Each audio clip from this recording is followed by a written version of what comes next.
Et est-ce que tout le monde a réalisé? Aujourd'hui, on en est au 185e jour. Si jamais je fais 185 fois 2, ça me fait 390. Non, 370. Oh, peu importe, tout le monde a compris là où je veux en venir. On a dépassé la moitié de la Bible. À qui l'eût cru?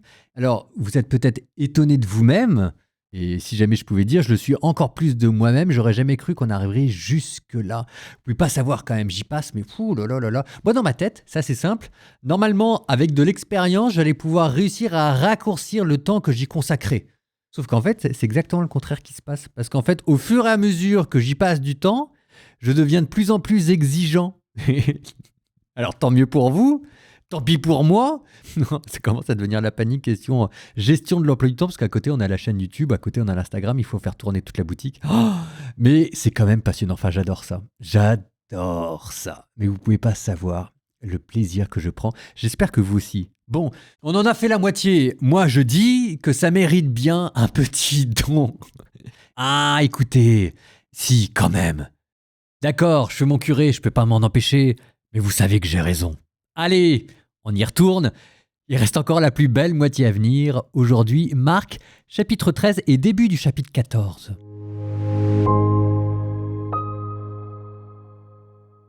Comme Jésus sortait du temple, un de ses disciples lui demanda: Maître, regarde, quelle belle pierre, quelle construction! Et Jésus lui dit: Tu vois ces grandes constructions? Il n'en restera pas ici pierre sur pierre, tout sera détruit. Et comme il était assis au mont des Oliviers, en face du temple, Pierre, Jacques et Jean et André l'interrogeaient à l'écart. Dis-nous quand cela arrivera, et quel sera le signe donné lorsque tout cela va se terminer. Jésus se mit à leur dire: Prenez garde que personne ne vous égare. Beaucoup viendront sous mon nom et diront: C'est moi, et ils égareront bien des gens. Quand vous entendrez parler de guerre et de rumeurs de guerre, ne vous laissez pas effrayer. Il faut que cela arrive, mais ce ne sera pas encore la fin. Car on se dressera nation contre nation, royaume contre royaume. Il y aura des tremblements de terre en divers lieux, il y aura des famines, et ce sera le commencement des douleurs de l'enfantement. Vous, soyez sur vos gardes. On vous livrera aux tribunaux et aux synagogues. On vous frappera. On vous traduira devant des gouverneurs et des rois à cause de moi. Ce sera pour eux un témoignage. Mais il faut d'abord que l'évangile soit proclamé à toutes les nations. Et lorsqu'on vous emmènera pour vous livrer, ne vous inquiétez pas d'avance pour savoir ce que vous direz, mais dites ce qui vous sera donné à cette heure-là. Car ce n'est pas vous qui parlerez, mais l'Esprit Saint. Le frère livrera son frère à la mort, et le père son enfant. Les enfants se dresseront contre leurs parents et les feront mettre à mort. Vous serez détestés de tous à cause de mon nom, mais celui qui aura persévéré jusqu'à la fin, celui-là sera sauvé. Lorsque vous verrez l'abomination de la désolation installée là où elle ne doit pas être, que le lecteur comprenne, alors ceux qui seront en Judée, qu'ils s'enfuient dans les montagnes, celui qui sera sur sa terrasse, qu'il n'en descende pas et n'entre pas pour emporter quelque chose de sa maison, celui qui sera dans son champ, qu'il ne retourne pas en arrière pour emporter son manteau. Malheureuses les femmes qui seront enceintes et celles qui allaiteront en ces jours-là. Priez pour que cela n'arrive pas en hiver, car en ces jours-là il y aura une détresse telle qu'il n'y en a jamais eu depuis le commencement de la création, quand Dieu créa le monde, jusqu'à maintenant, et telle qu'il n'y en aura jamais plus. Et si le Seigneur n'abrégeait pas le nombre des jours, personne n'aurait la vie sauve. Mais à cause des élus, de ceux qu'il a choisis, il a abrégé ces jours-là. Alors si quelqu'un vous dit « Voilà le Messie, il est ici, voilà, il est là-bas », ne le croyez pas. Il surgira des faux messies et des faux prophètes qui feront des signes et des prodiges afin d'égarer, si c'était possible, les élus eux-mêmes. Quant à vous, prenez garde. Je vous ai dit tout cela à l'avance. En ces jours-là, après une pareille détresse, le soleil s'obscurcira, la lune ne donnera plus sa clarté, les étoiles tomberont du ciel et les puissances célestes seront ébranlées. Alors, on verra le Fils de l'homme venir dans les nuées avec grande puissance et gloire. Il enverra les anges pour rassembler les élus des 4 coins du monde, depuis l'extrémité de la terre jusqu'à l'extrémité du ciel. Laissez-vous instruire par la comparaison du figuier. Dès que ses branches deviennent tendres et que sortent les feuilles, vous savez que l'été est proche. De même vous aussi, lorsque vous verrez arriver cela, sachez que le Fils de l'homme est proche, à votre porte. Amen, je vous le dis. Cette génération ne passera pas avant que tout cela n'arrive. Le ciel et la terre passeront, mes paroles ne passeront pas. Quant à ce jour et à cette heure-là, nul ne les connaît. Pas même les anges dans le ciel, pas même le Fils, mais seulement le Père. Prenez garde et restez éveillés, car vous ne savez pas quand ce sera le moment. C'est comme un homme parti en voyage. En quittant sa maison, il a donné tout pouvoir à ses serviteurs, fixé à chacun son travail et demandé au portier de veiller. Veillez donc, car vous ne savez pas quand viendra le maître de la maison, le soir ou à minuit, au chant du coq ou le matin, s'il arrive à l'improviste. Il ne faudrait pas qu'il vous trouve endormi. Ce que je vous dis là, je le dis à tous, veillez. Évangile de Jésus-Christ selon saint Marc, chapitre 14. La fête de la Pâque et des pains sans levain allait avoir lieu dans 2 jours après. Les grands prêtres et les scribes cherchaient comment arrêter Jésus par ruse pour le faire mourir, car ils se disaient « pas en pleine fête pour éviter des troubles dans le peuple ». Jésus se trouvait à Béthanie, dans la maison de Simon le lépreux. Pendant qu'il était à table, une femme entra avec un flacon d'albâtre contenant un parfum très pur et de grande valeur. Brisant le flacon, elle lui versa le parfum sur la tête. Or, de leur côté, quelques-uns s'indignaient. « À quoi bon gaspiller ce parfum ? On aurait pu en effet le vendre pour plus de 300 pièces d'argent que l'on aurait donné aux pauvres. » Et ils la rudoyaient.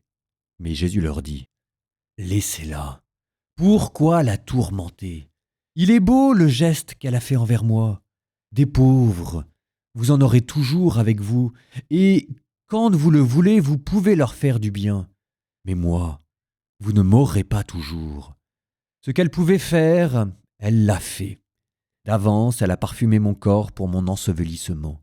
Amen, je vous le dis, partout où l'évangile sera proclamé, dans le monde entier, on racontera en souvenir d'elle ce qu'elle vient de faire. » Judas Iscariote, l'un des 12, alla trouver les grands prêtres pour leur livrer Jésus.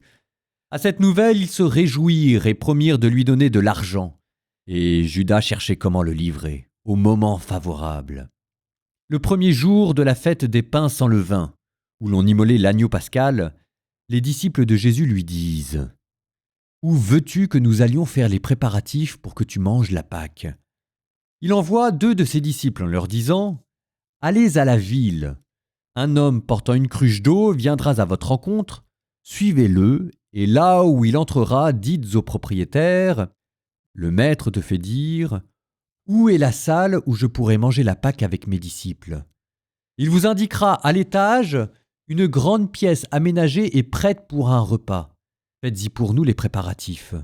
Les disciples partirent, allèrent à la ville, ils trouvèrent tout comme Jésus leur avait dit, et ils préparèrent la Pâque.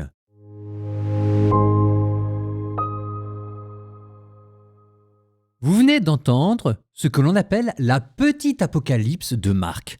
Souvenez-vous, dans Matthieu, il y avait un grand discours apocalyptique qui durait d'ailleurs plusieurs chapitres, qui était long. Dans Matthieu, on s'y arrête pour lui-même. Il est tellement grand, tellement développé qu'il vaut pour lui-même. Dans Marc, il est pris dans le mouvement d'ensemble et il raconte une autre histoire. Souvenez-vous, quand Jésus purifiait le temple, on a parlé de Jérémie. On a parlé de ces prophètes qui laissaient éclater leur colère, on a parlé de ces réformes du temple qui à chaque fois n'aboutissaient pas. Et il se passe quoi dans l'histoire d'Israël quand les réformes politiques que Dieu demande à l'intérieur du temple n'aboutissent pas ? Ce qui se passe à chaque fois, c'est la destruction et du temple et de Jérusalem. Jérémie arrive dans le temple, prêche la repentance et le message de la part de Dieu, se confronte aux autorités religieuses de l'époque, et comme rien n'aboutit, prédit ensuite la destruction du temple.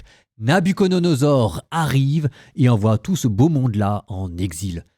Jésus arrive dans le temple, prêche la repentance, se confronte aux autorités religieuses, on a entendu toute la série de controverses dans les épisodes précédents, et comme cela n'aboutit à rien, prédit la destruction du temple.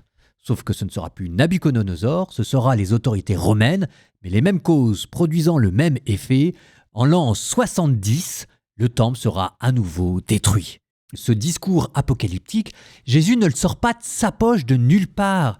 C'est simplement Jésus qui a lu l'Ancien Testament. Donc, le temple purifié au début, détruit à la fin. Mais en fait, le temple, partout dans tous les derniers épisodes, il n'était question que de lui. Jésus qui monte à dos d'âne dans le temple, c'est la parole de Dieu qui vient investir le lieu de sa demeure. Mais Jésus qui quitte le temple, ça, c'est la vision de la gloire divine qui quitte Jérusalem pour prédire l'exil, la fin du monde. Tiens, en parlant de la fin du monde, on vous dit que Jésus va envoyer ses anges pour rassembler tous les élus des quatre coins du monde. Et au début de la séquence, on vous disait que Jésus voulait faire de ce temple une maison de prière pour toutes les nations. Bon, on continue. Jésus qui vous dit « Vous voyez ces pierres », en parlant des pierres du temple, « il n'en restera pas pierre sur pierre ». Donc Jésus prédit la destruction du temple, mais un clou chasse l'autre et un temple en vaut bien un autre. C'était ce même Jésus qui, juste avant, vous avait dit, épisode précédent, la pierre qu'ont rejetée les bâtisseurs est devenue la pierre d'angle. Il y aura un nouveau temple bâti sur une nouvelle pierre d'angle, et cette pierre d'angle, ce sera le corps de Jésus. Il est là, le nouveau temple à venir qui remplacera l'ancien. Et s'il y a un nouveau temple, c'est donc qu'il y aura un nouveau culte et des nouveaux sacrifices. Les sacrifices de l'Ancien Testament, les béliers, les holocaustes, seront remplacés par un nouveau sacrifice. Ce nouveau sacrifice dont il avait été précisément question lors du double commandement, tu aimeras le Seigneur ton Dieu, tu aimeras ton prochain comme toi-même. Le scribe avait commenté en disant « Fort bien, tu as raison, maître, aimer Dieu et aimer son prochain vaut mieux que tous les sacrifices et les holocaustes. » Et je vous avais dit à la fin que la seule chose qui manquait à ce scribe, c'était de pouvoir s'offrir en sacrifice lui-même. Le voilà, le véritable temple. Voilà le véritable sacrifice qu'on doit y offrir à l'intérieur. Et voilà que tout de suite après, Jésus sort du temple, se remet à table, la table de la communion où on communie un sacrifice et y offre son corps et son sang à manger et à boire. Vous êtes peut-être pas convaincus ? Alors quand même, une allusion encore plus grosse comme on les aime. Notre figuier, il est revenu, et cette fois-ci, qui est reverdit. Quand vous verrez les branches du figuier devenir vertes et tendres, vous savez que l'été approche. Le figuier qu'au début de cette séquence, nous avions vu maudit et desséché, le voilà qui, à la fin de cette séquence, est en train de porter du fruit. Avant d'être choqué par ce figuier qu'on avait vu desséché, n'oublions jamais que Dieu est le maître de la vie et de la mort. S'il était capable de faire périr ce figuier, il était aussi capable de le ressusciter. Au nom du Père et du Fils et du Saint-Esprit. Amen. Écoute, Israël, l'Éternel est notre Dieu, l'Éternel est un. Béni soit le nom de la gloire de sa royauté à tout jamais. Tu aimeras l'Éternel ton Dieu de tout ton cœur, de toute ton âme, avec tout ton pouvoir. Que les paroles que je t'adresse aujourd'hui soient sur ton cœur. Tu les enseigneras à tes fils. Tu en parleras assis dans ta maison, en marchant sur le chemin, à ton coucher et à ton lever. Tu les attacheras en signe sur ta main et elles seront comme frontons entre les yeux. Tu les écriras sur les poteaux de ta maison et à tes portes.